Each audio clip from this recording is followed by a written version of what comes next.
विरोधात अन्न आणि औषध प्रशासन आता मोठी कारवाई करणार आहे। भेसळ करणाऱ्यांविरोधात मकोका अंतर्गत कारवाई करण्याबाबत सरकार विचाराधीन आहे।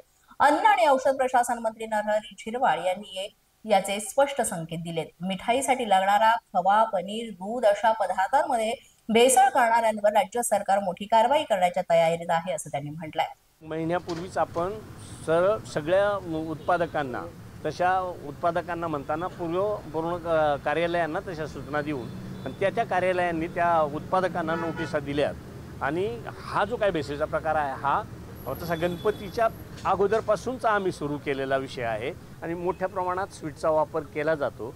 आणि मग ऐन वेळेलाच एवढा खवा कुठून निर्माण होतो, एवढं दुधाचं उत्पादन तर आपल्याकडे एवढ्या मोठ्या प्रमाणात नाही, गरजेपेक्षा एवढं बाहेरून जे येतं ते भेसळच येतं किंवा इथे बनलं जातं ते भेसळ बनलं जातं। त्या दृष्टीनं तशा सूचना दिलेल्या आहेत।